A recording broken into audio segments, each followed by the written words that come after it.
bienvenidas, bienvenidos, porque de este lugar reparamos que hay poca presencia de varones. El año pasado el doctor Castorina miró, dijo bienvenidos, y yo desde el lugar no veía quién estaba atrás y claro, ahora veo que hay pocos varones, que sí comentamos, razón por la cual lo vamos a proponer en los próximos congresos que va a haber, trabajar fuertemente en los profesorados para que vengan los varones de otras carreras, vamos a llamarle, de estas ciencias duras y la epistemología, para que se acerquen. Y haremos con Carlos, pensaremos una ponencia, pensaremos por ahí el rol docente, capacitación y zona de desarrollo próximo por ahí, para que vengan, porque uno escucha las ponencias, y escuchamos al doctor Zabalza ayer, hablando del contexto, y uno cada vez que escucha a los especialistas, inclusive en la charla informal que tenemos el privilegio de este rol de escuchar, y va aprendiendo y piensa cuántas personas de distintos roles deberían escuchar lo que estas personas dicen, sobre todo aquellos que de algunos lugares, de niveles educativos, olvidan aquello que ustedes saben muy bien, que todo lo que aprendieron, lo aprendieron en el jardín de infantes. Muy bien, vamos a presentar en primer lugar el orden de los expositores a la profesora Silvia Slemenson, con su ponencia que es Época actual, Constitución psíquica y espacio escolar. Ella es profesora titular de Psicopedagogía Clínica de la Facultad de Psicología de la Universidad de Buenos Aires, directora del programa de asistencia psicopedagógica de niños con problemas de aprendizaje de la Facultad de Psicología de la Universidad de Buenos Aires, directora del programa de actualización de posgrado de la Facultad de Psicología también de la Universidad de Buenos Aires, sobre nuevas formas de simbolización en la infancia y la adolescencia, desafíos en la clínica psicopedagógica. Es autora de numerosas publicaciones de Editorial Paidós. Le damos la bienvenida. Bueno, buenos días. Muchas gracias a todos ustedes por asistir. Es un impacto muy fuerte entrar a un salón de estas características y organizarse como para poder hacer alguna presentación de una cierta coherencia. Sobre todo porque ya desde el inicio cada uno está tratando de defender cuál es el espacio del aprendizaje y el momento cronológico en el que el aprendizaje se constituye. Y por supuesto que muchos de los que están en esta sala consideran que es el jardín de infantes. Yo, sin embargo, voy a hacer un recorte eminentemente psíquico y evaluar cuáles son las transformaciones posibles en los distintos momentos del desarrollo del psiquismo para que en todo caso, este psiquismo puede enriquecerse y poder entender que a lo mejor el aprendizaje no está en ningún espacio específico. Pero para eso tenemos que hablar sobre desarrollo y la posibilidad de establecer relaciones entre el concepto de desarrollo y educación. La primera aproximación posible al concepto de desarrollo es pensarlo desde el punto de vista absolutamente parcial de un enfoque psíquico, es pensarlo como un proceso dialéctico de interrelación entre un sujeto y las oportunidades existentes para el investimiento, para la relación con los objetos sociales. ¿Por qué decimos que es dialéctico? Porque es un proceso de intercambio, porque es un proceso en el cual sujeto y objeto producen transformaciones, no solo en sus características cognitivas, sino que producen transformaciones desde el punto de vista afectivo, representacional, que carga de energía la oportunidad de relacionarse con los objetos sociales. Este desarrollo tiene un eje universal, que es aquel que podemos describir también desde el punto de vista psíquico como una modalidad de constitución, pero está absolutamente sesgado por aspectos de la subjetividad que lo comprometen. Cuando hablamos de aspectos de la subjetividad, empezamos a hablar de una herencia psíquica, de modelizaciones iniciales ligadas a los vínculos primarios que marcan el modo particular con los objetos con los cuales el sujeto inicia ese proceso de enriquecimiento y transformación psíquica permanente. Quiere decir que establecer francas diferencias entre educación y desarrollo es un imposible, pero es un imposible que tiene un gran atractivo, que es el atractivo de la búsqueda de lo inhallable, que es la fuerza de estas primeras relaciones que de uno u otro modo proponen, insertan, estructuran la búsqueda de nuevos objetos. ¿Estos objetos dónde están? ¿Qué hay? ¿Una afuera? ¿Hay una adentro? Estos objetos constituyen al sujeto y constituyen a ese sujeto que establece estas primeras relaciones. Con lo cual, la incógnita sobre esos objetos atraviesa al sujeto a cargo de este desarrollo, al sujeto a cargo de estas primeras improntas. Con lo cual, quien primero pone en marcha un proceso de propuestas de objetos, porque podríamos definir en todo caso la educación desde el punto de vista psíquico, como una suerte de propuestas de objetos epocales que posibiliten el despliegue del deseo por el conocimiento. Si estamos hablando de objetos epocales, es porque estamos considerando que la educación queda siempre inscripta contextualmente y que todo proceso social modifica la calidad de los objetos, no solo disponibles, sino también de los objetos iniciales. Es decir, que el proceso educativo atraviesa a los sujetos que establecen estas primeras relaciones que marcan la dinámica del proceso de desarrollo y la activan. Si estamos hablando de procesos epocales que atraviesan también a la calidad de las primeras relaciones, estamos diciendo que estamos en una nueva época. A mí se me ocurrió, cuando me invitaron a intervenir, pensar en la foto del último perfume de Kenzo. Primero porque es para hombres, que es lo más formal que uno puede pensar, digamos, en la sociedad. Sin embargo, esta foto alude a relaciones temporales totalmente extrañas.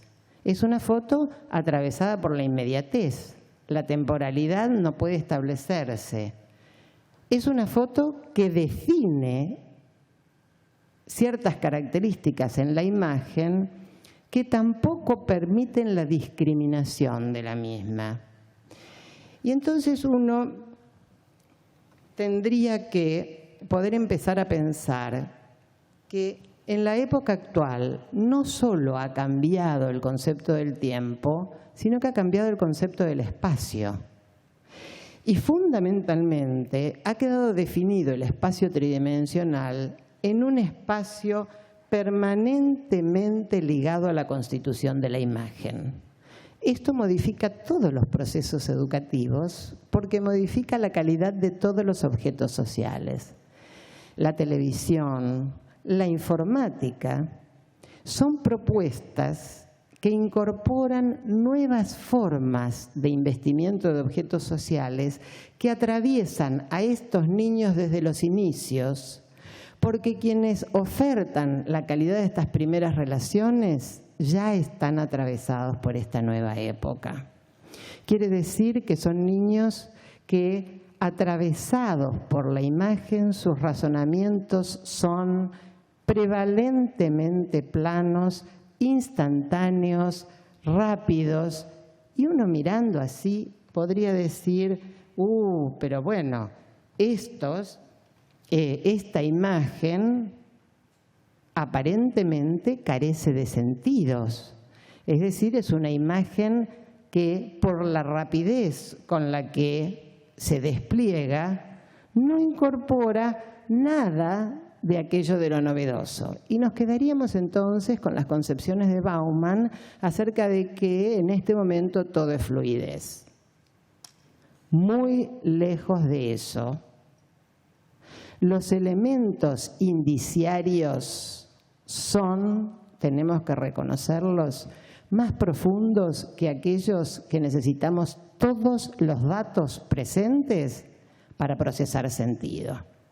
En este momento, con pocos elementos y con una secuencia muy rápida, aparecen una riqueza de sentidos a los cuales no estamos acostumbrados. Como yo no encontraba la foto en internet, se la pedí a un colaborador mío que es de esta época. Y le pregunté, ¿vos sabés lo que es esa foto? Y voy a leer muy rápido lo que me dijo porque no lo puedo creer ni siquiera que esa foto sea eso que él dice. Pero se los voy a leer para ver cómo pequeños elementos permiten a alguien de esta época, que tiene hijos muy pequeños, decir, el fondo de la foto es un árbol que para mí, por la forma de las hojas, es el ginkgo biloba, que es un árbol que viene, no me acuerdo si desde el Jurásico o uno de esos periodos. Dicen que es un símbolo de longevidad porque puede vivir unos 1000 años y tiene muchas propiedades saludables, de las cuales no me acuerdo, pero si necesitas te las busco también. Las figuras forman luces de neón y tienen forma radial con centro en el árbol, como si la velocidad con la que se alejan del centro dejaran marcas del movimiento de la luz en la foto desenfocada. Para mí son todos contrastes pero integrados, de colores, verde árbol, rojo, amarillo de luces, naturaleza ciudad, velocidad quietud, longevidad instantaneidad, milenario actual. Te quiero decir también que el frasco del perfume tiene una integración de opuestos, porque tiene la forma de una caña de bambú, pero negro y con el dibujo de luces de colores de neón que integra de nuevo natural artificial en un mismo objeto. Más allá de que esta es una persona inteligente, creo que es de época. A mí jamás se me hubiera ocurrido procesar estas informaciones. Pero uno dice, bueno, qué suerte tienen, porque con mucha rapidez pueden incorporar. Pero ¿cuál es el peligro de, en todo caso, aquello que tiene que ver con una sobredosis epocal? El primer periodo es un salto en el vacío, es decir, no contemplar que existen referentes estructurales de otras épocas. Y como en este dibujo, en la primera fotografía de Klein, considerar que es posible tirarse de una cornisa con traje en un pueblo de inicios del siglo XX, vestido como si hubiera estado vestido para una gran ciudad en el siglo XXI. Ignorar la época y sobreactuarla es uno de los peligros que existe en este momento. Ignorar las épocas anteriores, también ignorar la actual, y después vamos a ver cómo.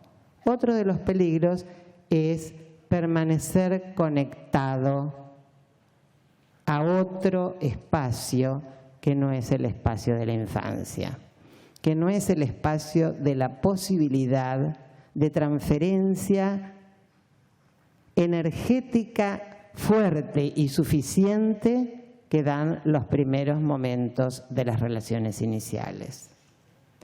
Quiere decir que el desarrollo psíquico, de la actividad psíquica, no ha sido desde el inicio atravesado por una época más que por aquella que atraviesa el adulto a cargo. Esto quiere decir que para no saltar en el vacío, la primera necesidad es estar conectado con el pequeño. Es decir, que la primera sociedad y la primera oportunidad social es la de recepción de un quantum energético muy fuerte que se establezca como un modo de protección insustituible. En realidad, requerimos de los adultos que puedan asumirse como sostén, y no solo como sostén, sino que puedan transferir desde los inicios deseos epocales, ideales, aspectos emblemáticos, más allá de las diferencias existentes en cualquiera de las familias que se constituyan.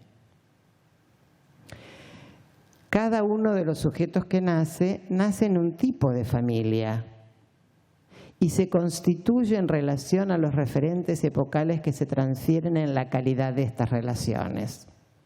Fíjense ustedes en la primera de las imágenes del siglo XVII que la transferencia es de sostén afectivo, pero las relaciones entre los sujetos comienzan a denotar las características específicas de esta época y los posicionamientos esperables de género, de lugar. Cuanto más, por ejemplo, en la otra foto que es la de Oriente, donde son todas mujeres al cuidado de niños, cualquiera fueran ellos.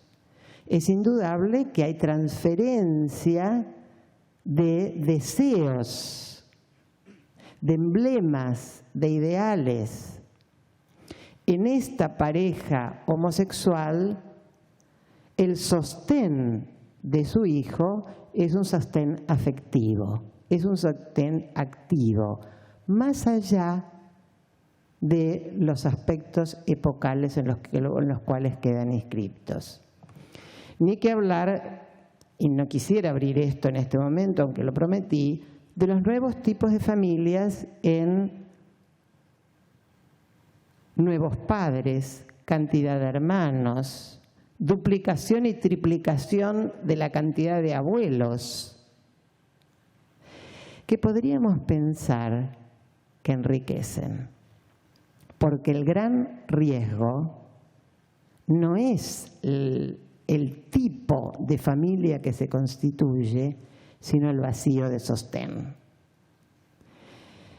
Las familias tipo, en las cuales no se encuentra una confluencia de ideales, una transmisión emblemática, son familias que producen una fuerte restricción psíquica y un descenso muy grande en el deseo de aprendizaje. ¿Por qué? Porque no hay nada para cambiar. El vacío es aquello que no puede ser transformado. Mientras que las distintas modalidades de tipos de familias abren la oportunidad de la transformación y la riqueza que adquiere el proceso educativo en relación a las distintas oportunidades existentes que por diferencias comienzan a establecerse con los nuevos objetos sociales con los cuales el sujeto se encuentra. Esto es muy interesante porque si bien coloca el eje inicial en la transferencia de emblemas, ideales, placeres y sostén, abre la oportunidad de la transformación. Es decir, la familia no es exclusivamente el espacio de transferencia de placer corporal y libidinal, sino el eje del mal de las posibilidades de transformación social. Para ello se necesita de un adulto con una fuerza en sus ideales que transfiera al pequeño la oportunidad de poseerlos y transformarlos. Es decir, que si incorporamos no solo aquello que antiguamente llamábamos función materna, digo antiguamente porque ya no son solo las madres quienes ejercen el sostén, sino que si incorporamos con fuerza la función paterna, que tampoco es paterna, sino es el atravesamiento social e inscripción que cada sujeto adquiere desde los orígenes, estamos otorgando, en todo caso a las primeras relaciones, la potencialidad de la búsqueda de los ideales para poder transformarlas. Los cantos, los cuentos, todo lo que tenga que ver con la inscripción particular que los padres tienen en el mundo enriquece el psiquismo de los hijos. Hicimos una investigación que espero no tengamos que volver a hacer, porque la hicimos en realidad como producto de una crisis muy devastadora, que fue la de las 2001-2002 en nuestro país, trabajando en la famosa Villa 31, con madres de niños a cargo de pequeños recién nacidos, intentando incentivar los procesos de subjetivación en sus pequeños, descendiendo la preocupación por el arrasamiento económico en el que se encontraban, para no duplicar un arrasamiento simbólico en los niños, quienes eran alimentados, pero no incentivados con el deseo de vida, no incentivados con sus propios cantos, con los cuentos que ellas traían, con, en todo caso, sus resistencias a volver a pasar situaciones de pobreza. La transferencia inicial de, en todo caso, el disgusto por la resistencia, seguramente desde los orígenes estaba inoculando potencialidad en los niños de rebelarse socialmente y secundariamente a aquello que pueden haber padecido pasivamente sus padres. Con lo cual incorporamos ahora la importancia del legado, y no un legado social preestablecido, sino aquel que se corresponde con lo jerarquizado, lo deseado, las particulares inscripciones de quienes se hacen cargo de estos niños. Muchos de nosotros hubiéramos estado aterrorizados si veíamos que una mamá cuidadosamente elige los CDs para bebés en los cuales pone a su niño, bebito, y le dice, mirá, fulanito, y el muñequito se mueve, pasa con rapidez, porque todas nuestras concepciones sobre la temporalidad eran distintas.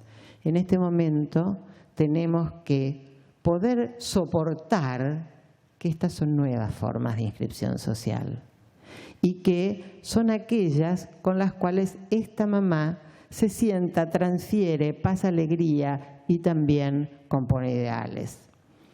Esto también abre acerca de, en todo caso, cuáles son los recursos necesarios.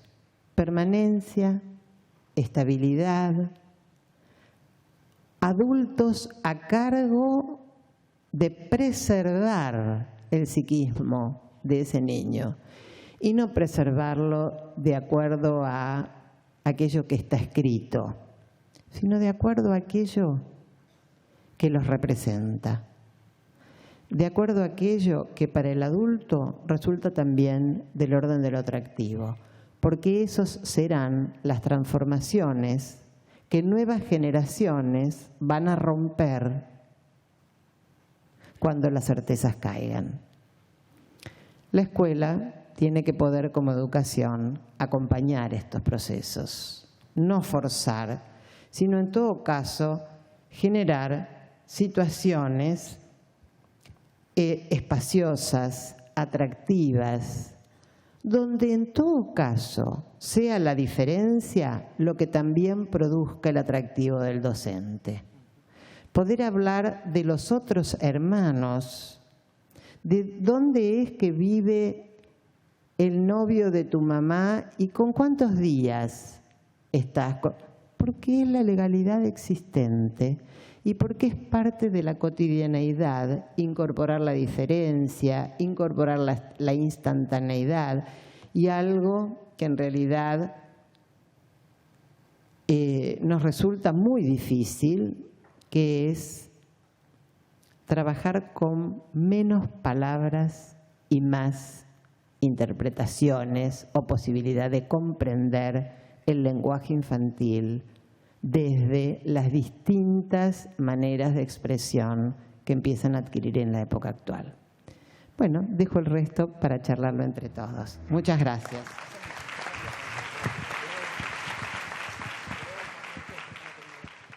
Bueno, muchas gracias, Silvia. Les agradezco tanto que hacen síntesis apretadas porque es mucho para decir y en los tiempos de 20 minutos para que podamos intercambiar con ustedes las preguntas que enriquecen las ponencias.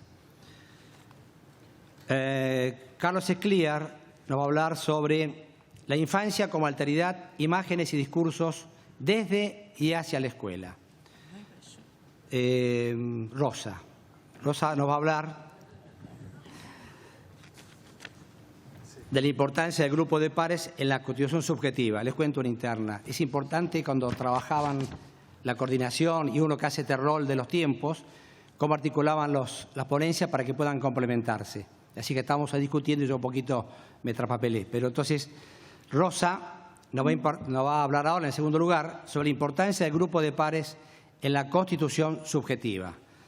Rosa Windler es maestra jardinera, licenciada en psicopedagogía, especialista en investigación científica, coordinadora del grupo de producción curricular de nivel inicial, dirección del currículo de enseñanza del Gobierno de la Ciudad de Buenos Aires, secretaria académica de la carrera de posgrado con especialización en educación infantil de la Facultad de Filosofía y Letras de la Universidad de Buenos Aires, profesora universitaria y en profesorados de formación docente con publicaciones en el área educacional. Gracias, Rosa.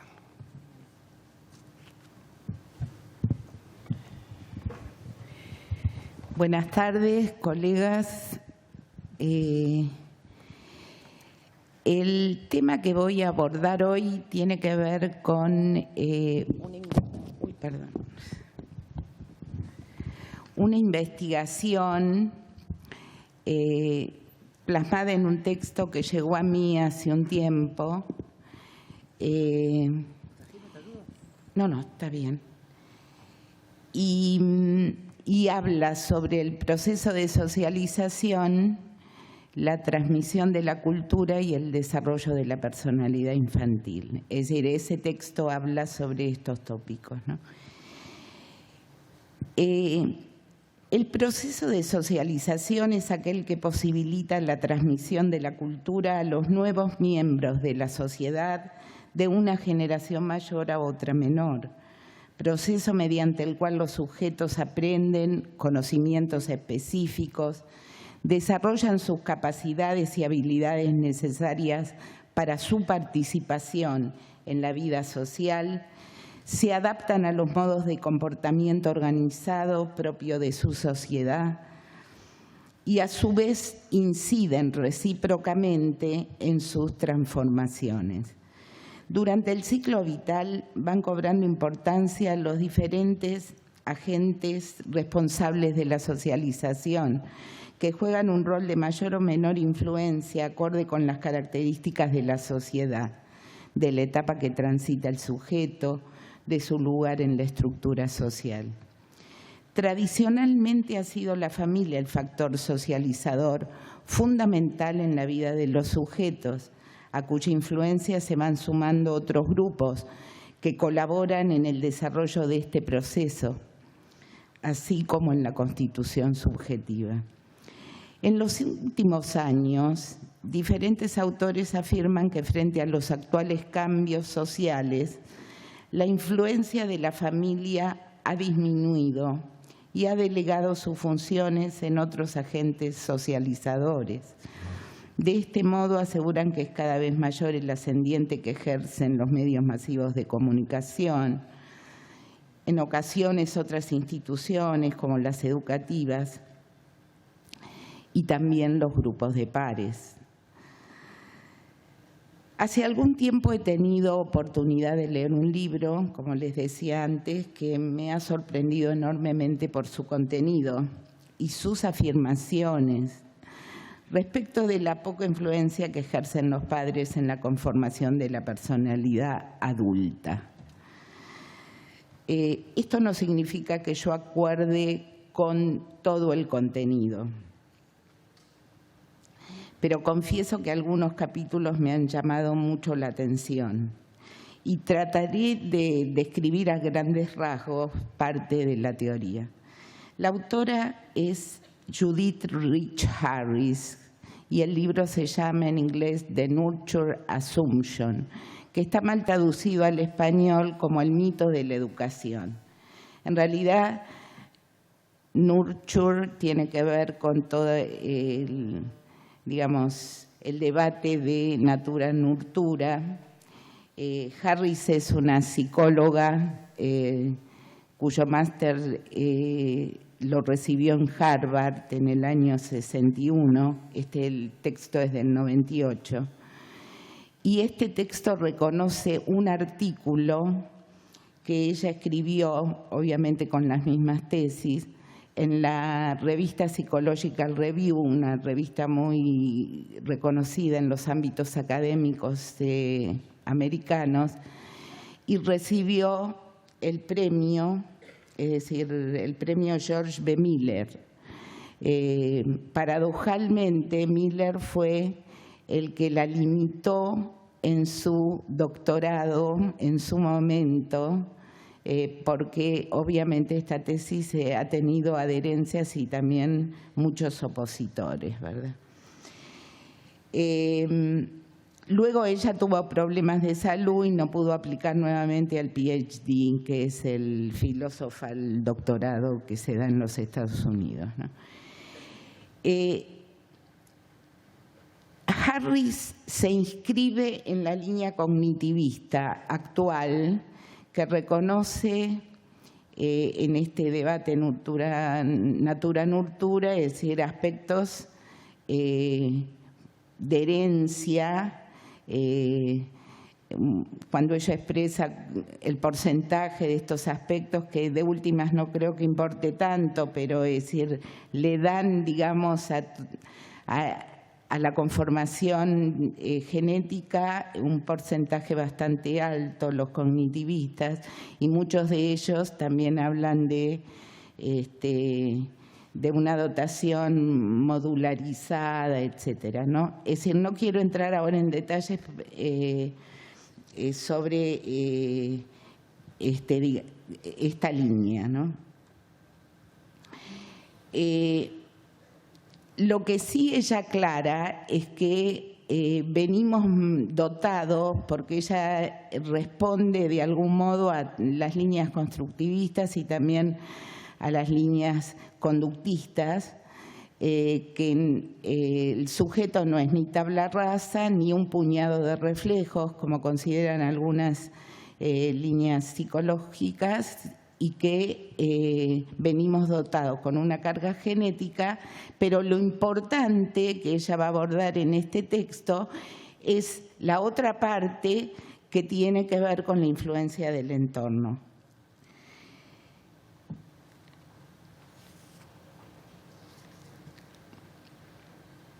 En sus primeros textos que Harris escribe, ubica a los padres en un lugar fundamental, le da lugar de otros significativos, ejerciendo una fuerte influencia en el desarrollo de la personalidad, la socialización y la transmisión cultural. Harris las investigaciones que hizo, las hizo sobre datos secundarios, es decir, sobre investigaciones que han hecho otros psicólogos. Pero promediando su carrera, cambia totalmente su postura y se expresa de este modo. El uso del término educación y crianza como sinónimos de entorno se basa en la firme creencia que lo que influye en el desarrollo de los niños es el modo en que sus padres los crían. Por años yo también creí en esto, pero estaba equivocada. Mi tarea en este libro consiste en demostrar que eso es solo una creencia que no es fiable y mi objetivo es sustituirla por otra tesis que ocupe este lugar. Harris sigue sosteniendo la influencia del entorno, pero afirma que lo que marca la diferencia y deja trazas duraderas en la personalidad de los sujetos es la influencia del grupo de pares y no la influencia familiar. Es decir, luego vamos a ver que reconoce algunos rasgos que dejan los vínculos familiares, pero que en realidad, es decir, mayormente la personalidad adulta está influenciada por el grupo de pares. Igualmente, imaginen el impacto provocado por estas tesis. Por supuesto, ha tenido muchísimos opositores que decían que se desprotege a la infancia, que esto no responsabiliza a los padres en el cuidado. Y también se alegó que algunas de las investigaciones que Harris va citando, porque en realidad en su libro ella va como oponiendo a otras investigaciones, aludiendo a que hay a veces correlaciones que no son comprobadas y que son correlaciones equivocadas. Algunos la acusan de seleccionar aquellas investigaciones que pueden justificar su postura. A pesar de estas aseveraciones tan absolutas, es preciso destacar que Harris admite que en los primeros años de crianza los padres juegan un rol fundamental, proveyendo a los niños de cuidado, de sostén, de afecto. Los padres son los que le enseñan su primera lengua, las primeras reglas, las pautas, las costumbres. Y eso hace que puedan establecer un buen vínculo de reciprocidad con los niños, vínculos que pueden ser duraderos para favorecer un buen clima en la familia, fundamental para el bienestar de los niños en la crianza actual, en el presente, vínculos que también se van a reflejar en el futuro, pero que estos vínculos no establecen modelos para futuros vínculos seguros y relaciones, acatamiento de reglas y otros comportamientos, ni para anudar vínculos seguros con otros sujetos. El aprendizaje en sí mismo es útil en el hogar, pero puede ser irrelevante fuera de él y en otros contextos del mundo que rodea al niño. Sabemos de otras investigaciones que enfatizan como Harris la importancia de valorar los diferentes contextos en los que los niños se desenvuelven. Investigaciones sobre lenguaje, internalización de pautas, etc. Harris realiza una crítica referida a la teoría del apego de Bowlby, muy difundida en nuestro ámbito educativo. Harris dice que es improbable que la idea de apego del bebé a su madre establezca un patrón para la posterior relación del niño con el mundo, como propone además el análisis del test de Ainsworth, que es una seguidora de Bowlby, y que nada garantiza que este vínculo implique un apego seguro con otros, como por ejemplo con los docentes de maternal o otros adultos, ¿no? o del jardín de infantes. Lo que se dice es que cada nueva relación debe generar un vínculo de confianza para que los niños establezcan nuevas figuras de apego en otros contextos. Lamb y Nash, que fueron investigadores del desarrollo, concluyeron, entre otros, que a pesar de las repetidas afirmaciones que los vínculos con los otros vienen determinados por la calidad anterior de la relación de apego hijo-madre, hay pocas pruebas empíricas que permitan sostener esta tesis. También revisa en su obra una serie de teorías e investigaciones y concluye que muchas establecen correlaciones no comprobadas. En este sentido, lo que dice Harris es que no debemos culpar tanto a los padres de las fallas que pueden tener los hijos en el desarrollo. Y cita como una de las argumentaciones esgrimidas durante años sobre el autismo infantil, que tanto Bettelheim como acá, muchos psicoanalistas, a Julia Guerra, etcétera, le atribuían especialmente a la madre una falta de afecto y frialdad en el vínculo. Actualmente se ha descubierto que el autismo es un defecto genético que impide a estos niños establecer el contacto habitual y vincularse con otros seres humanos. Quiero referirme ahora al tema del grupo de pares. Es reconocido que el grupo de pares es un factor fundamental en el desarrollo de la personalidad y toma vital importancia en la adolescencia y en la juventud de los sujetos. En la teoría de Harris se enfatiza su incidencia desde etapas anteriores a la adolescencia, es decir, en la infancia, alrededor de los 4 o 5 años, y algunas conductas precursoras aún antes. Esta teoría, referida a cómo se socializan los niños y cómo se modifica la personalidad durante el desarrollo, es denominada por Harris teoría de la socialización grupal, nombre que no le cierra totalmente porque se pregunta si realmente da cuenta de que la socialización no es algo llevado adelante por los adultos con los niños, sino por los propios niños entre sí.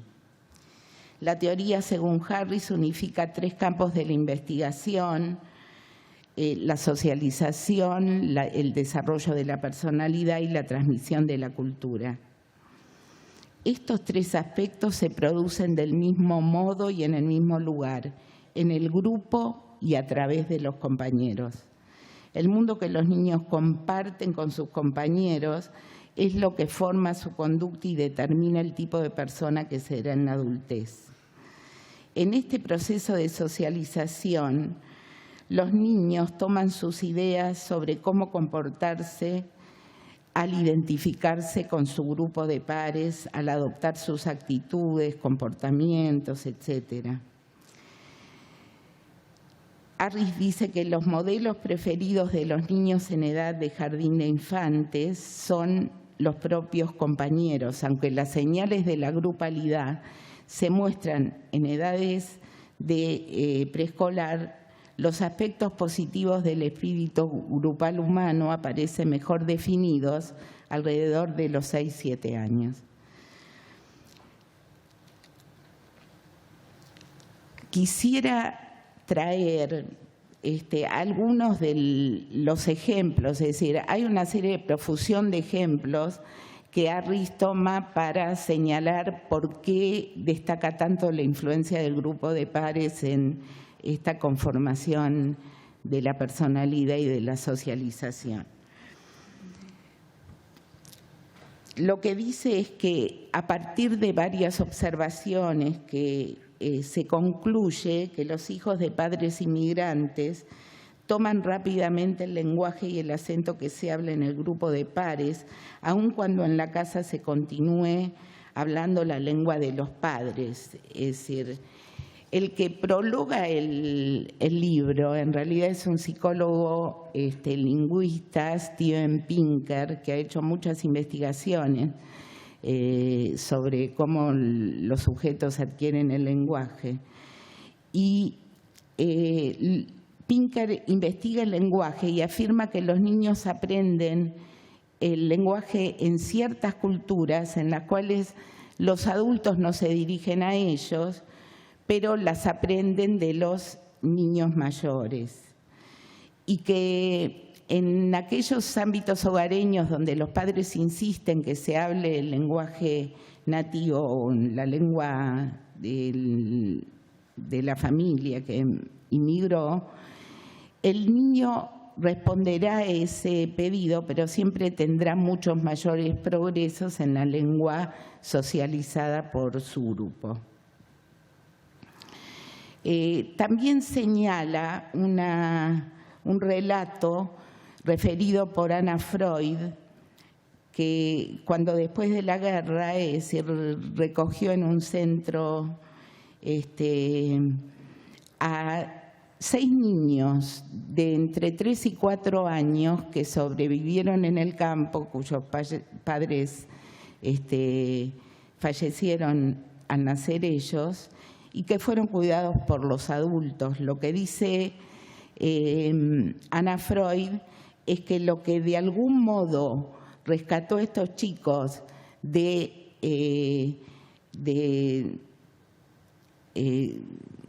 tener, digamos, manifestar problemas psicológicos, porque estos chicos pudieron anudar vínculos entre sí que les permitieron llegar a adultos. Después se hizo una investigación y se los visitó de adultos y se vio que realmente pudieron formar familias y llevar vidas plenas. Es decir, lo que se dice es que se notó una conducta totalmente solidaria de cuidado y de protección entre ellos, aun cuando se manifestaban muy rebeldes y salvajes en las primeras épocas con los adultos, ¿no? Y lo que dice es que en realidad esto fue lo que gestó el vínculo y la identificación con los pares, la posibilidad de mantener su personalidad, es decir, saludable. Ya termino. Quisiera traer finalmente un comentario sobre los niños criados comunitariamente en las granjas colectivas de Israel, o sea, en el kibutz. Ustedes saben que no actualmente, porque debido a cuestiones económicas y a lo mejor de otro orden, en esas comunidades los chicos son cuidados por la familia, pasan tiempo con la familia, pero son cuidados en espacios que son las casas de los niños, ¿no? Clara Monroe, en el libro de François Dolto, referido a estos chicos, dice que se ha observado que los niños criados en comunidad, que ven a sus padres solo por las tardes, que están libres del poder excesivo de los adultos, tienen desde muy pequeños libertad para ir y venir, dormir cuando quieren, alimentarse libremente y muestran un desarrollo del lenguaje excelente y una espléndida socialización.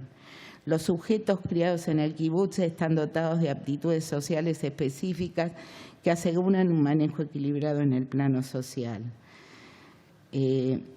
Tienen habilidades frente a la grupalidad, les otorga la posibilidad de ocupar posiciones claves, etc.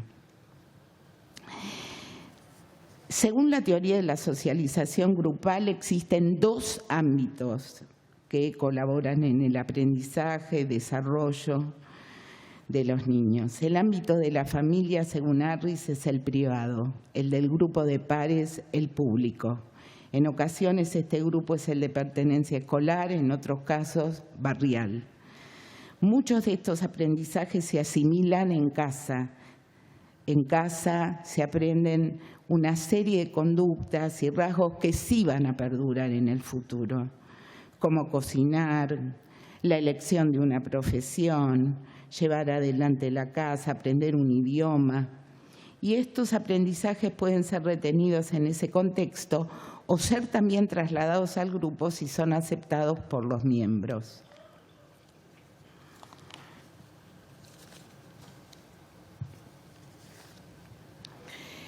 En el grupo de pares se desarrollan otros aprendizajes que tienen que ver con el comportamiento en público, cómo ser miembro de un grupo, aceptar reglas de juego, competir, asumir roles, aceptar consecuencias de las decisiones, negociar, aprender a reconocer y a respetar a los otros, a ser personas. El haber traído algunos aspectos de esta teoría persiguió el objetivo de compartir con ustedes la importancia que implica para los niños la pertenencia a un grupo. Por supuesto, conjuntamente con la pertenencia al grupo familiar. Gran parte de nuestros niños comparten muchas horas en las instituciones educativas, desde muy pequeños. Creo que los docentes tienen un papel muy importante en promover espacios para establecer vínculos entre los niños, con familias, con sus pares y para conformar una instancia que los contenga y los haga sentir parte de nosotros. Ya no gozan los niños de espacios públicos. Han perdido espacios de juego en la calle, en terrenos barriales, en las plazas. Hasta las plazas dejaron de ser seguras. Las condiciones de las viviendas impiden que los niños se reúnan, entre sí para desarrollar actividades. La escuela es un ámbito público privilegiado para la infancia, que debe favorecer una mayor interacción para que se puedan construir grupos de pertenencia que generen un nosotros y ayuden en el desarrollo y la socialización. Esta teoría, en realidad, y muchas de las psicológicas, se preocupan sobre cómo se va a conformar el sujeto en el futuro. Pero creo que también tenemos que pensar qué pasa ahora en el presente. La infancia es una etapa que merece ser vivida en plenitud, y no solo con vistas a lo prospectivo, sino respondiendo a las necesidades actuales. Gracias.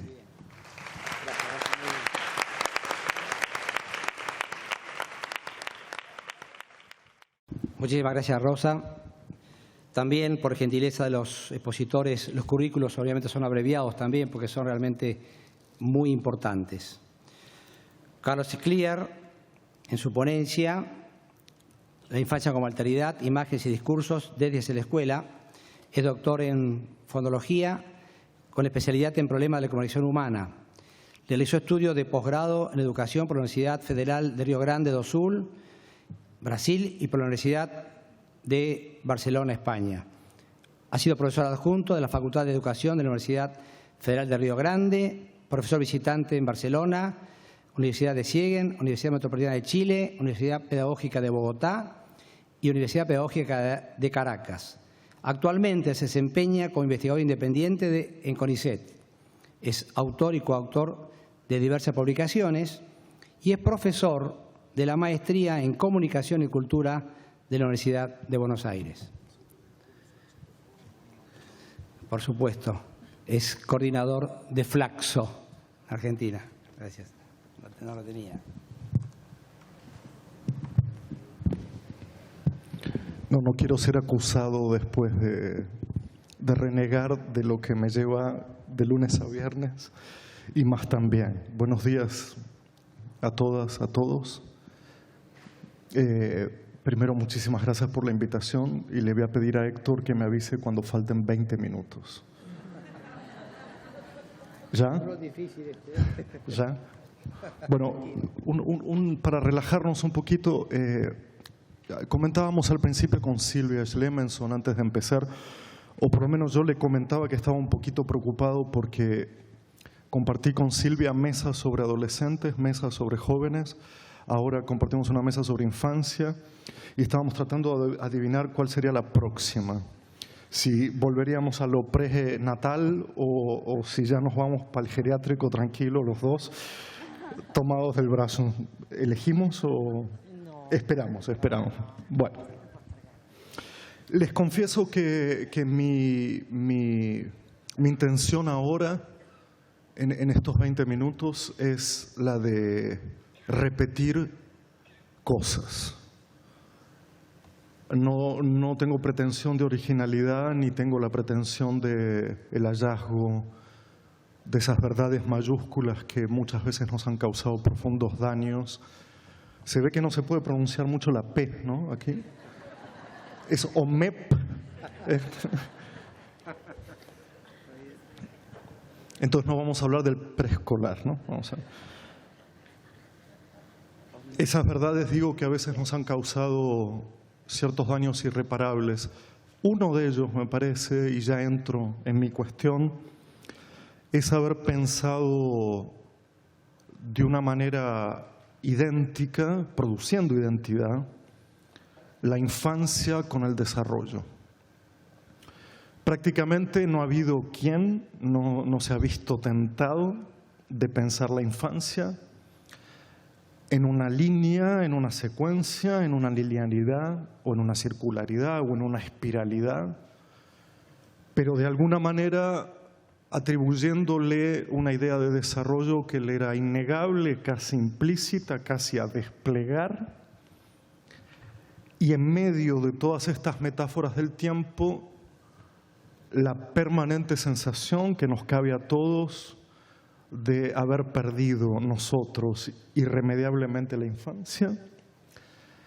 Y por otro lado, la de, en contacto con la infancia, perder de alguna manera la noción de qué es la infancia en su tiempo, no en el nuestro, no en el de los investigadores, no en el de los educadores, sino, si se puede decir así de algún modo, el propio, no se puede decir así, el tiempo de ellos, digamos, el tiempo de ellos, el propio tiempo de ellos, ese tiempo que es propio, que es inalienable, enajenable, tiempo de infancia.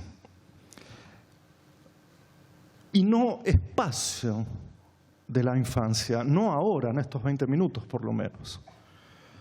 Porque de alguna manera se me ocurre que ha perdurado la idea de que somos depende de qué espacio ocupamos. Y nos hemos olvidado de que somos en la medida en que el tiempo transcurre, en que el tiempo es. Somos la duración del tiempo, no somos el espacio que ocupamos.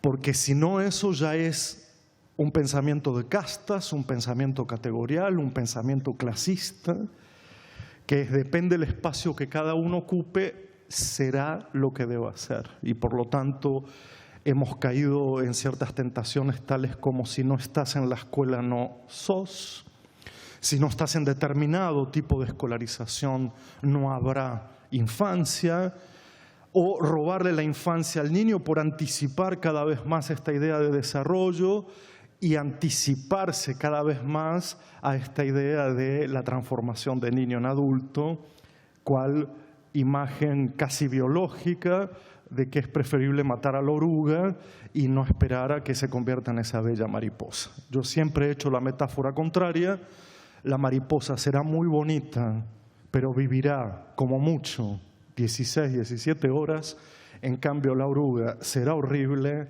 pero las vivió de verdad. Voy a comentar aquí algo que me ha llamado mucho la atención en un ejercicio que hemos hecho con algunos amigos, algunos tránsfugas, buscando una de las frases más repetidas, pero que a nosotros nos gustara menos, algo así como decir, ¿cuál sería la peor frase sobre la infancia en esta idea de desarrollo consuetudinario que tenemos? ¿Cuál sería la peor frase y por otro lado la más citada? Porque se cree que es la mejor. Y encontramos una que creo que ustedes la conocen, no quiero herir ningún sentimiento, y esa frase es la de nuestro común amigo Rousseau. Porque nuestro querido amigo Rousseau, que esta frase le sirve de portada a varios libros, a varios capítulos de libros, decía: cada vez que veo a un niño me emociono por lo que será. Y uno dice, ¿qué tiene de malo? ¿Qué es lo que está mal en esa frase? Lo que está, en mi opinión, no mal o bien, sino simplemente que es una pena, es decir lo que será y no lo que es. Es esa pena de decir, no podemos ver al niño como tal, siempre lo tenemos que ver como futuro bombero, como futuro policía, como futuro maestro, y nunca lo podemos ver como lo que es, ocupando un tiempo peculiar, no solo de la historia universal, sino de su propio peculio, de su propia historia. La frase de Rousseau, de la cual somos herederos y de la cual la pedagogía se ha vuelto prácticamente un aliado fiel, revela que lo que importa desde el punto de vista pedagógico es que el niño deje de ser niño lo más rápido que pueda para que sea adulto lo más rápido que pueda. Revela además una imposible secuencia. Si primero soy niño y después soy adulto, una de las dos está equivocada. Porque si para ser adulto tengo que dejar de ser niño, no cuenta ser niño. Incluso hay que descartar la niñez para que uno sea adulto. Es decir, para que seamos lo que seamos hoy aquí, sentaditos, anotando, hemos tenido por obligación que dejar de ser niños. Por lo tanto, me parece que aquí hay una imposible secuencialidad. Esto me parece un poquito como bueno, quedaría para charlar largo y tendido. Como no me sé muy bien qué quiere decir que es imposible la secuencialidad, me animo a decirlo cuando tengo 20 minutos, porque total sé que no tendremos tiempo para discutirlo en profundidad.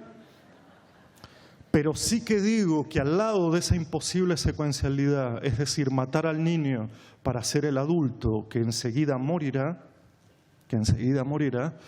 hemos opuesto en el campo pedagógico otra idea, no diría yo imposible, sino más bien impensable, que es la disyunción temporal. Claro, el niño vive su tiempo, claro, el adulto vive su tiempo, la familia vive su tiempo, el hermano vive su tiempo, el perro vive su tiempo. Y lo que nos ha pasado es que se han vuelto dos tiempos mutuamente intraducibles. No tenemos idea de lo que es el tiempo de la infancia, pero tampoco tenemos idea de lo que es el tiempo del adulto. Por lo tanto, lo que ha habido desde el punto de vista pedagógico es o aferrarse a una idea, repito, para mí impensable de la secuencia, o aferrarnos a una idea casi impensable, ya no imposible, que es cada uno viva su tiempo y ya nos veremos en algún momento o nunca nos veremos. A mí me parece que lo que valdría la pena ponerse a pensar en este conflicto de la noción de desarrollo es apostar por algo rarísimo que podríamos llamar la misteriosa irrupción. No solo porque, como decía Hannah Arendt, a cada rato nacen niños y eso provoca novedad permanente, en tanto no sabremos lo que ese niño será, traerá, dirá, jugará, pensará, en fin, sino porque además propongo en esta asamblea multitudinaria, popular y barrial, declararnos, aunque sea por un instante, incompetentes para definir qué es la infancia.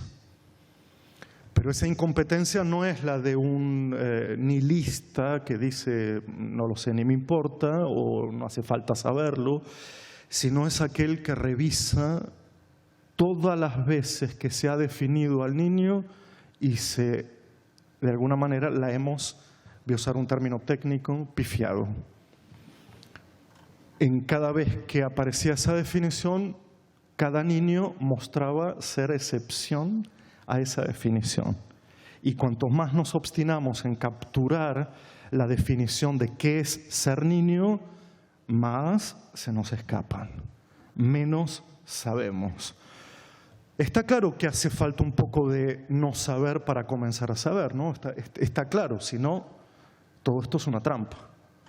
Y lo que está claro es que al menos deberíamos reconocer que al mismo tiempo ocurren, como decían los griegos, tres tiempos.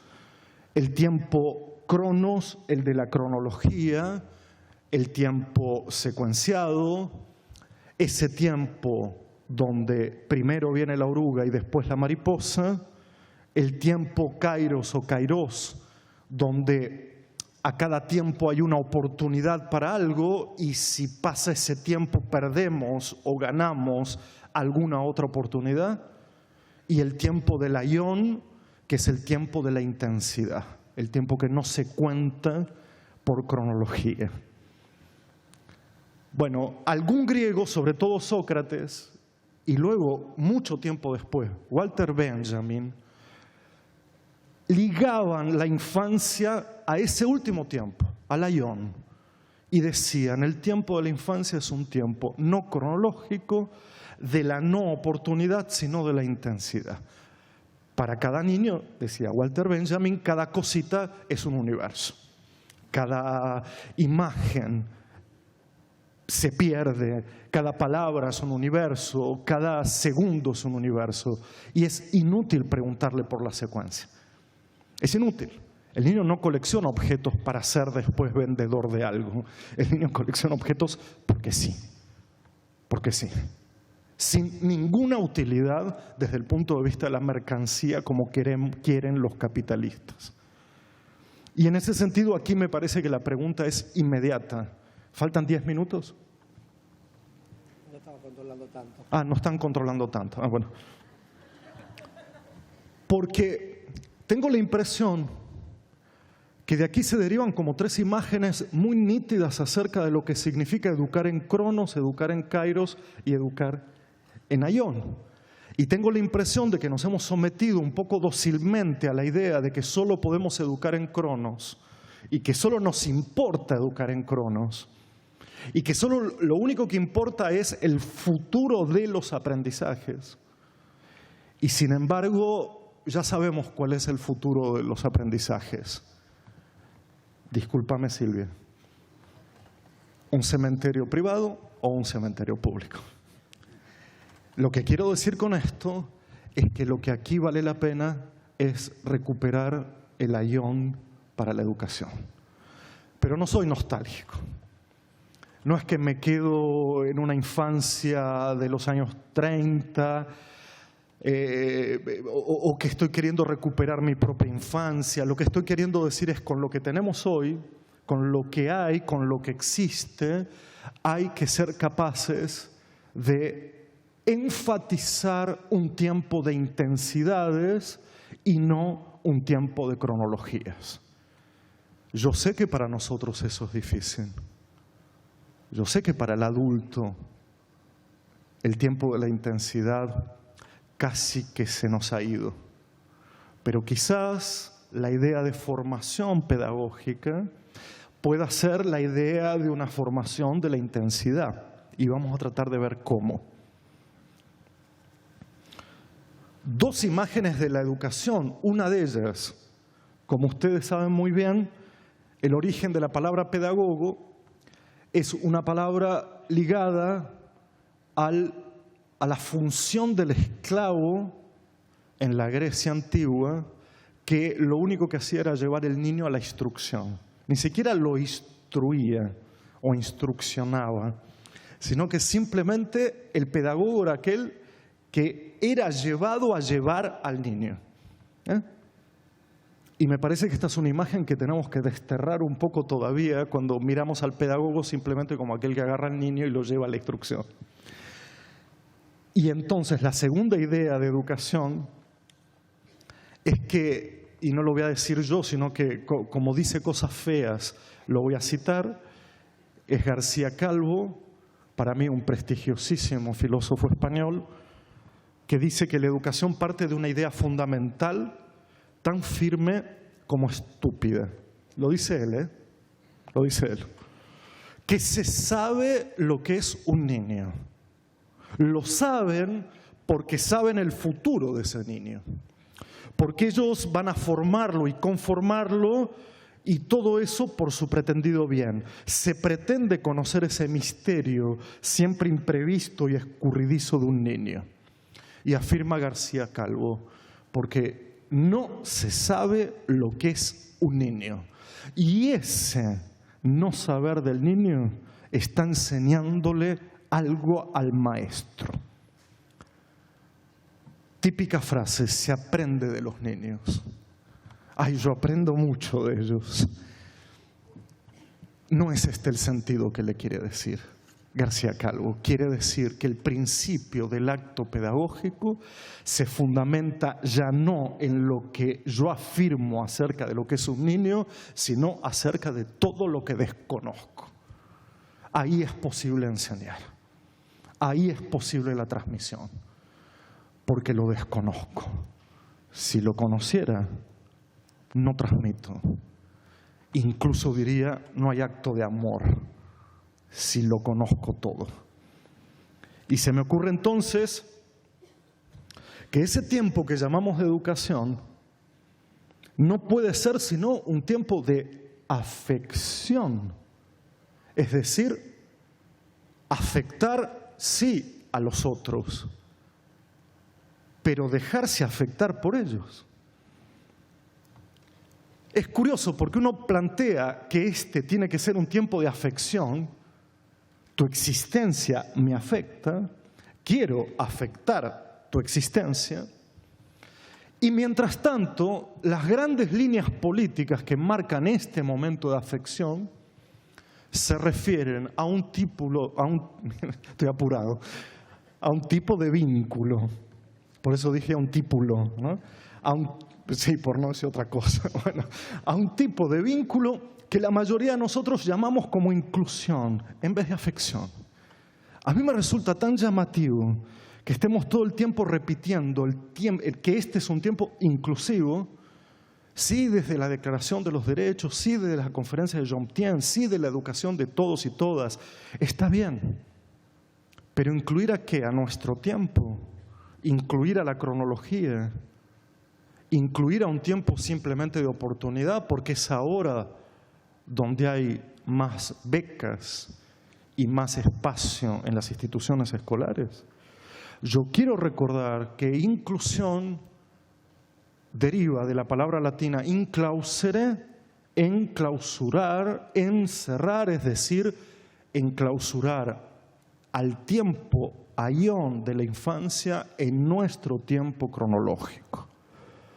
Por lo tanto, me parece ahí que no solo no hay afección, mucho menos amorosidad en términos generales, sino el encierro de la infancia en nuestro tiempo cronológico para que ese otro entre al orden de lo uno, entre al orden de lo mismo, que es el orden del adulto. Ahí está esa tarea ambigua.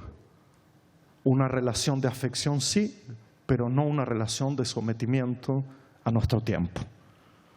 No cabe duda que este es un tiempo de afección y que por lo tanto es un tiempo cuya indagación mayúscula para mí se resuelve si somos capaces de preguntarnos, y lo voy a decir en español, aprovechando en español de España, aprovechando la visita de nuestro amigo, ¿qué coño quiere decir estar juntos? Y sobre todo, ¿qué quiere decir dentro de las instituciones educativas? Me parece que Silvia ha planteado aquí qué quiere decir estar juntos, por ejemplo, en los tipos familiares. ¿Qué quiere decir? ¿Qué tipo de preservación hacemos allí? Pero la pregunta acerca de qué significa estar juntos en un contexto de institución educativa es para mí la pregunta sobre la cual todavía adeudamos muchísima discusión. Y para mí esto quiere decir, no porque quiera dar la respuesta, sino porque simplemente me quiero de alguna manera adelantar alguna discusión, estar juntos en la diferencia de otros cualquiera. Lo puedo decir de otra manera.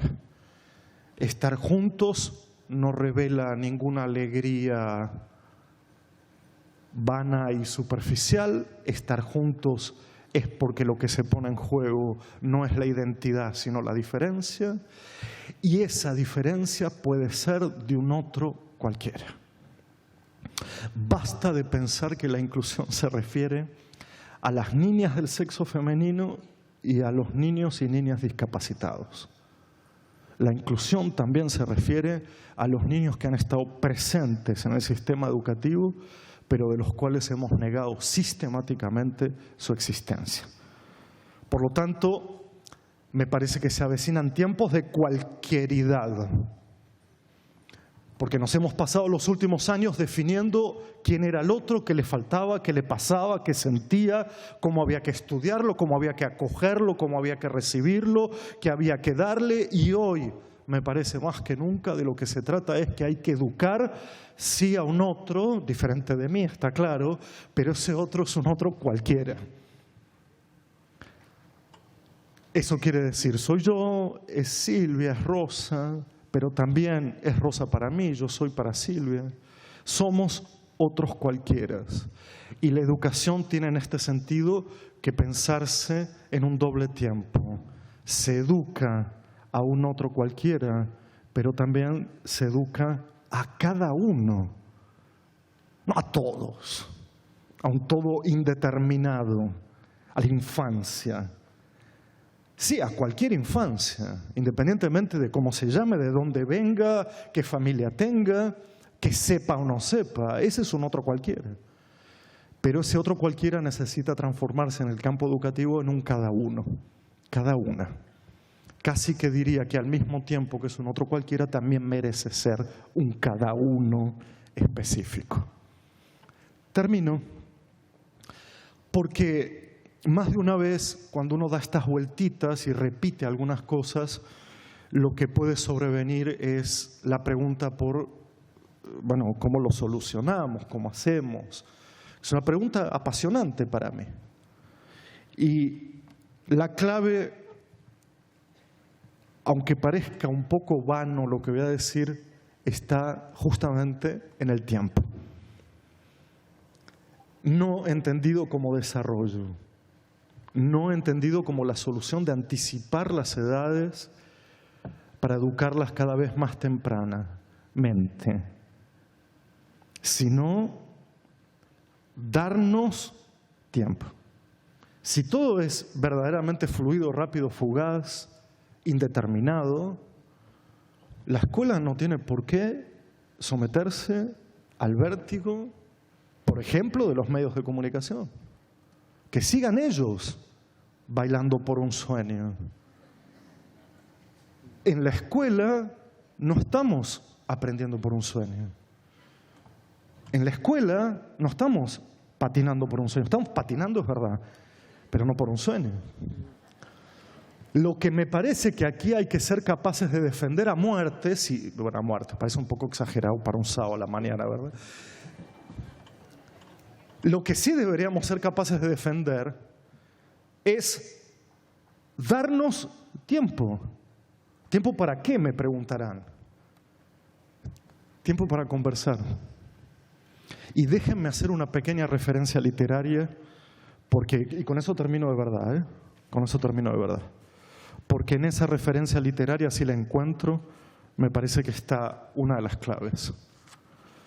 El tiempo es el único capaz de contrarrestar la eficacia y la maldad de las normativas.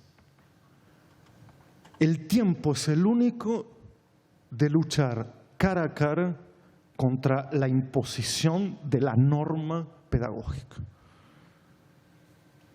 El escritor sudafricano Coetzee, Premio Nobel 2002, en una novela llamada La Edad del Hierro, lo pone en la boca de un personaje femenino, ya de 80 años, y dice así: lo cierto es que si tuviéramos tiempo para hablar, todos nos declararíamos excepciones, porque todos somos casos especiales.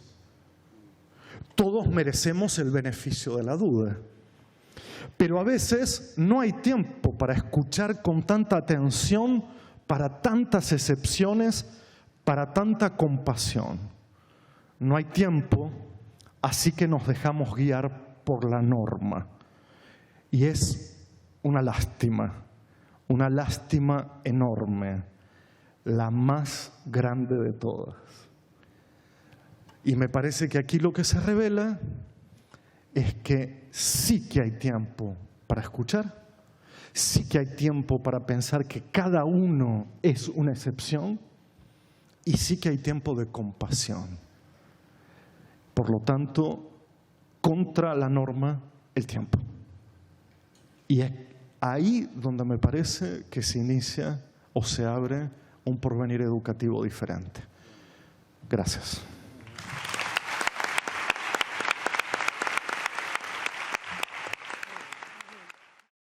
En realidad creo que lo interesante es iniciar una discusión.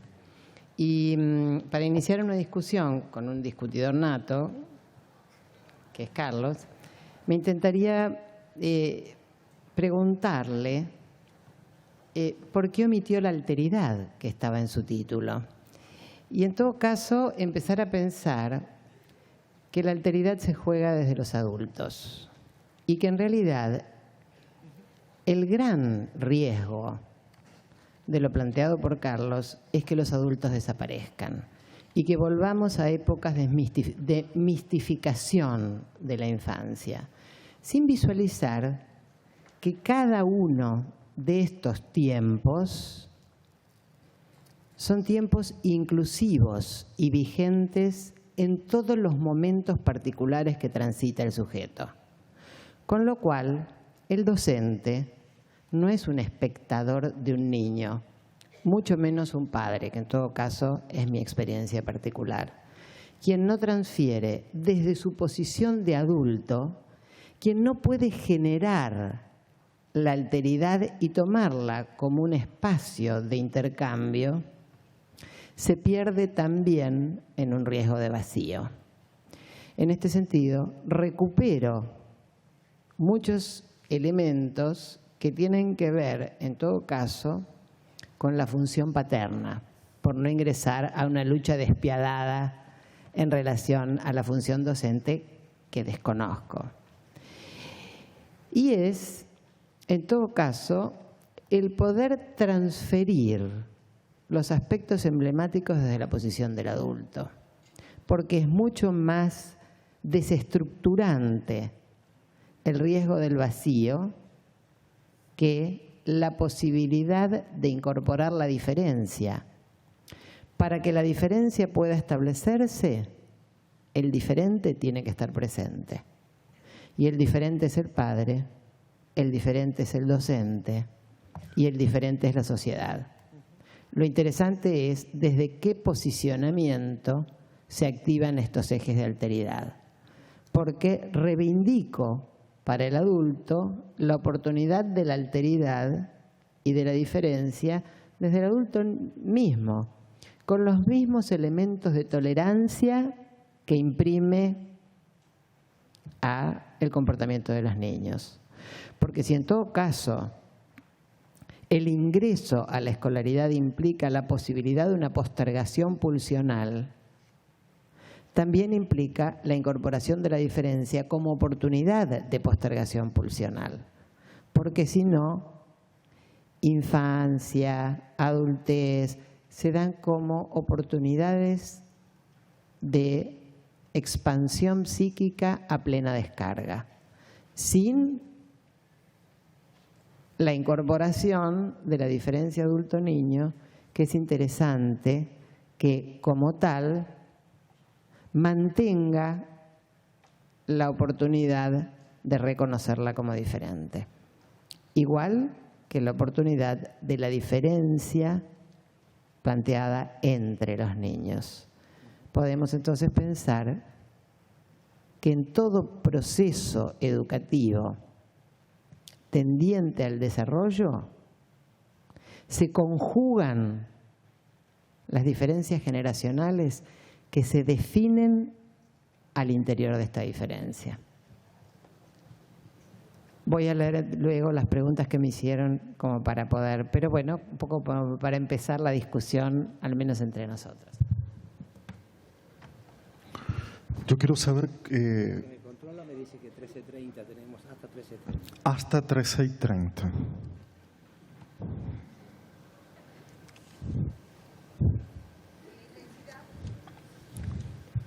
Toda la vida, toda la vida.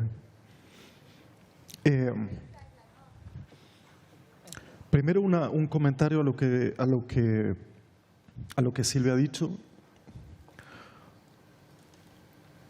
Bajo ningún aspecto pienso, al mencionar la palabra alteridad o la idea de alteridad, que eso le cabe al diferente.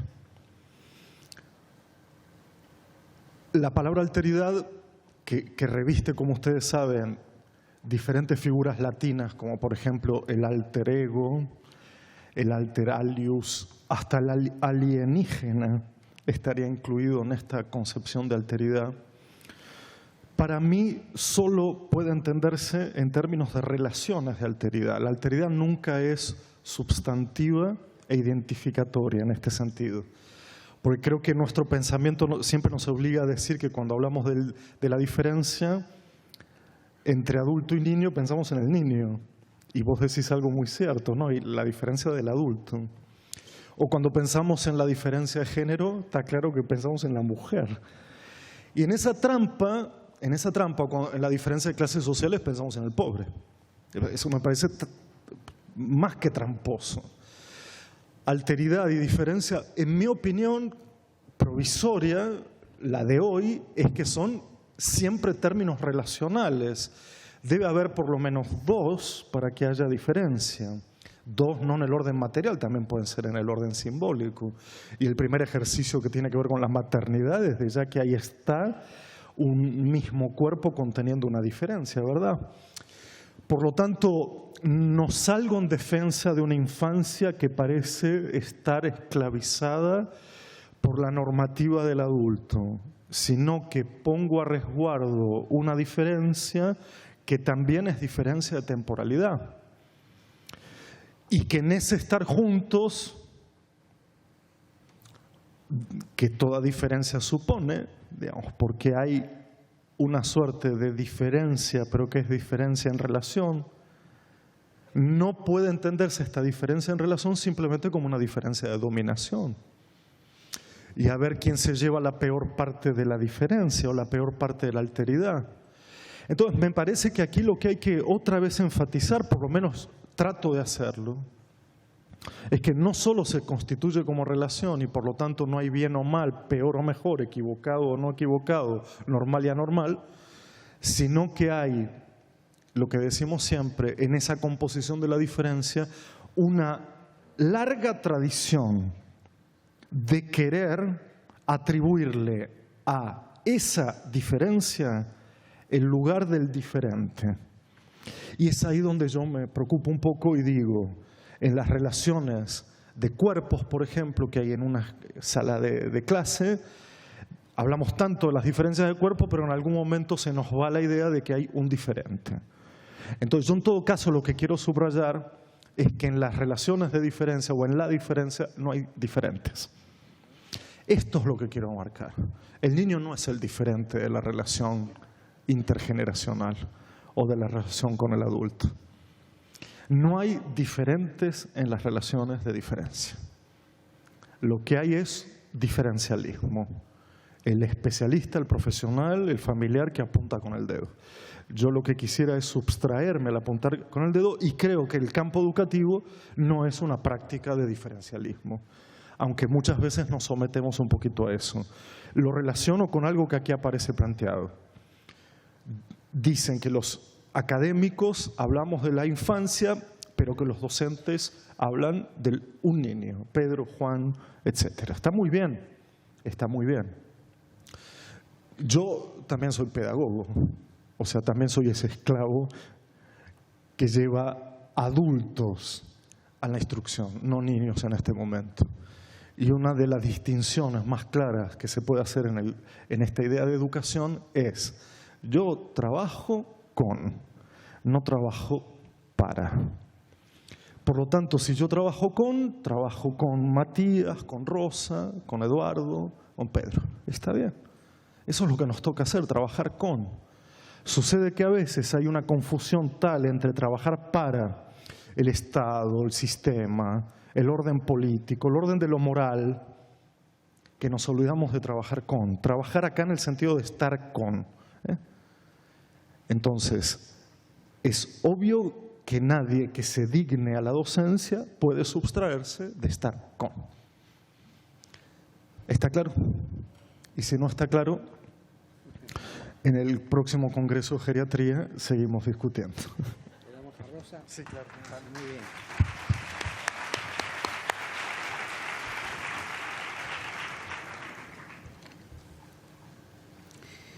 Bueno, acá hay dos preguntas que lo que dicen es que las expositoras han mostrado posturas muy diferentes sobre la importancia del apego. ¿Cómo creen que se resuelven estas posturas tan diferentes aparentemente? No sé si son tan diferentes, es decir, de últimas, lo que acá se critica en realidad es pensar, es decir, las figuras de apego son fundamentales para la constitución subjetiva. El tema es pensar que eso va a garantizar de algún modo la construcción o la constitución de vínculos con otras figuras. Es decir, permanentemente se renuevan los vínculos y el establecimiento de las relaciones. Entonces, lo que de algún modo se critica es ese test, digamos, donde se pone, en realidad esa es la crítica, poner a los chicos con la madre, con el investigador, fijándose de que si la madre sale y qué pasa cuando si el chico se acerca corriendo, si se acerca llorando, es decir, esos test que de alguna manera aseguran comportamientos futuros, ¿verdad? Es decir, yo coincido ampliamente con lo que Silvia expuso respecto de las figuras de sostén, la construcción subjetiva, etcétera. No sé si está contestada y Silvia, no sé si querés a lo mejor completar. Porque dice sobre la importancia de la fe, que las expositoras han mostrado posturas muy diferentes sobre la Hay otra pregunta que tiene que ver con cómo explico desde la teoría plantear los problemas y dificultades conocidos en relación a los niños institucionalizados tempranamente, que hay ausencia de padres y gran cantidad de pares. Bueno, sin duda, es decir, tiene que haber otros significativos para que realmente los chicos puedan constituir su subjetividad. Nosotros tenemos muchos ejemplos de experiencias que muestran problemas en los chicos de salud física y mental. Bueno, están las investigaciones y actualmente también tenemos muchos chicos con estos problemas porque realmente, bueno, la realidad es compleja. Nadie dice que si no hay alguien que se esgrima como un otro de sostén, que haga el maternaje, es decir, acá no se niega esto. Lo que sí se dice es que el ciclo vital en realidad no se dirime solamente en los primeros años, es decir, que son fundamentales. Pero acá esta teoría lo que expone es la importancia de generar espacios de pertenencia con el grupo de pares que realmente influyen en los sujetos, influyen enormemente. Entonces, y con esto, junto con la última pregunta que dice recomendaciones en la práctica cotidiana, nosotros sabemos que en las escuelas en general, más allá de los grupos totales y de una serie de actividades que tenemos a veces organizadas rutinariamente, damos muy poco espacio para que los chicos realmente interactúen libremente entre ellos. Acá se trata de que realmente haya real interacción y no siempre dirigida por los adultos. Los chicos tienen que poder decidir, tienen que poder actuar libremente y son muy pocos los espacios que les damos para que realmente ejerzan esa interacción genuina. Creo que otras recomendaciones las tendríamos que pensar no solo en el contexto escolar, es decir, se ha perdido bastante la comunidad barrial. Antes los barrios tenían espacios donde los chicos podían interactuar fuera de la escuela y del hogar, etcétera. Teníamos otros momentos de contacto. Es decir, hay que volver a recuperarlos. La escuela como institución puede ayudar a promover esto, pero este tema no es solamente un tema de la escuela. es un tema de toda la sociedad.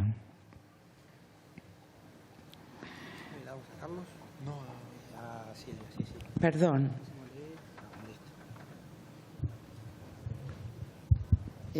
Yo voy a hacer una síntesis de respuestas a las preguntas que me hicieron, pero también quiero, en esta síntesis de respuestas, realzar, más allá que aquello que ha sido, digamos, postulado por Carlos, tener un cierto espíritu homogeneizador acerca de qué es lo que transitó las tres exposiciones en relación a la constitución del psiquismo. Y yo creo que una de las ideas importantísimas que se pudo trabajar o escuchar en relación a la constitución del psiquismo es su sentido inacabado. Es decir, que está abierto a procesos de transformación en los cuales no se pierde lo anterior, sino que se incluye lo novedoso como diferente. Y que en esta diferencia, en realidad, se estructura el placer de la posibilidad de apropiación de objetos sociales. El riesgo que yo planteaba en relación al docente es la uniformidad y la imposibilidad de incorporar la heterogeneidad psíquica de cada uno de los niños. Y en esta heterogeneidad incluirse él como diferente, que sí tiene un posicionamiento, que sí tiene oportunidades y que abre procesos de transformación. Una de las preguntas preguntaba, bueno, ¿y qué es lo que el docente puede con los cambios de época? Lo que puede el docente con los cambios de época es, en todo caso, posicionarse desde su propia diferencia y abrir la escucha. Porque esta escucha está atravesando todas las producciones. Y creo que la potencialidad de la heterogeneidad con la oportunidad del reencuentro de los grupos sociales también muestran las modificaciones de lo que es el espacio psíquico. Por ejemplo, y solo digo esto, pensemos en la cantidad de grupos que se están encontrando desde Facebook con sus alumnos, sus compañeros de la escuela primaria. Esto es, en todo caso, un fuerte intento de mantener la vigencia de la infancia en pleno proceso de constitución de la propia heterogeneidad. Nada, yo me voy a declarar incapaz de con el respeto que se merece poder responder o hacer síntesis. No tengo esta capacidad que tiene Silvia, que es maravillosa. Al contrario, cuanto más sintético, peor soy, ¿no? Entonces, lo que quiero es primero agradecerles muchísimo la cantidad. No fue a propósito. ¿Fue a propósito? Cada minuto que pasa es una descarga de 30 volts para que aprenda a ajustarme al tiempo. Lo voy a aprender muy rápido. No, nada, yo realmente les quiero agradecer y ojalá que tengamos otras oportunidades de conversar, porque hay preguntas apasionantes y comentarios que revelan que hay algo del orden de la intensidad y de la vitalidad que queremos restablecer. Así que simplemente gracias desde ese punto de vista.